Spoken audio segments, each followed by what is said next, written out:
অনুরাগের ছোঁয়া ধারাবাহিকের আগামী পর্বে আমরা এমনটাই দেখতে পারবো বন্ধুরা যে দীপা সোনা এবং রূপাকে দুজনকে কাছে পেল। হ্যাঁ বন্ধুরা, এমনটাই দেখতে চলেছেন আপনারা। দীপা সেনগুপ্ত বাড়ি থেকে অপমানিত হয়ে বাড়ি আসে, মানে দীপার বাড়ি চলে যায় এবং প্রবীর বাবুর সেই কথাগুলো ভাবতে থাকে। রূপা বলে মার মনটা খুব খারাপ হয়ে গেছে আছে। এরপর দীপা বলে, রূপা আমি একটু একা থাকতে চাই মা। এরপর রূপা বলে, আমি তো ওষুধগুলো পাল্টে দিয়ে এসেছি মা, বাবা ভালো হয়ে যাবে, ভালো হবেই।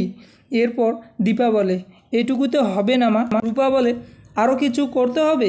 দীপা বলে, অনেক কিছু, সব ভালো আছে, সব ভালো হবেই। অনেকে শাস্তি পাবে, অনেককে শাস্তি দিতেই হবে, তারা তাদের প্রাপ্য শাস্তি পাবেই। রূপা বলে, কি করে, কার কথা বলছো? দীপা বলে, সোনা সোনা বলেছে প্রায় নাকি ও রুডিকে দেখতে পাচ্ছে। অন্যদিকে সোনা তার মায়ের কথাগুলো ভাবতে থাকে এবং বলে ওঠে যে মা খুব খারাপ কথা বলেছে। এই কথা বলে এরপর অনুজা বলে, আর আর আমাকেও খুব খারাপ খারাপ কথা বলে চলে গেল। অনুজা কাঁদলে সোনা বলে, তুমি তুমি কেঁদো না ছোটো দিদিভাই, আমি ওই মহিলার কাছে যাব আর বলে দিয়ে আসবো যে এই বাড়িতে যেন কোনো দিন না আসে। এরপর সোনা চলে আসে দীপার বাড়িতে।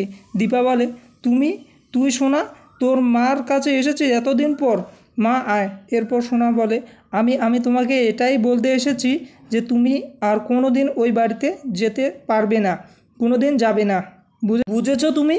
এই সব শুনে দীপা কান্নায় ভেঙে পড়ে আর কথাগুলো আগের কিছু কথা সোনাকে বলতে লাগে যে কীভাবে তার মা তার সাথে থাকেনি আর তার কাছে ছিল না। সোনা বলে, আমার কিচ্ছু চাই না, আমার জীবনে আর কি আছে মা? কিছু তো নেই, সব কিছু তো শেষ। এরপর সোনা দীপাকে জড়িয়ে ধরে দীপাকে খুব মা বলে আদর করতে থাকে এবং কাঁদতে থাকে। রূপা আসে, রূপা বলে, এ কি হিংসুকুটি, তুই এখানে? পর দীপা দুই মেয়েকে কাছে পেয়ে জড়িয়ে ধরে এবং আবার বলতে লাগে, আবার সব কিছু ঠিক হয়ে যাবে, আমরা সবাই আবার একসঙ্গে থাকবো। তখন সোনা বলে, আবার আগের মতো মা?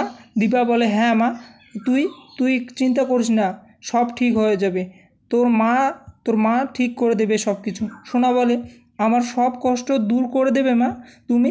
দীপা বলে, হ্যাঁ মা, আমি তোমার সব কষ্ট দূর করে দেব, তোমার আর কোনো কষ্ট থাকবে না মা। তোকে আর তোর বাবাকে মিথ্যে জাল থেকে বের করতে না পারলে আমি যে ভালো থাকবো না সোনা। সোনা বলে, মা মা বলে দীপাকে জড়িয়ে ধরে এবং এদিকে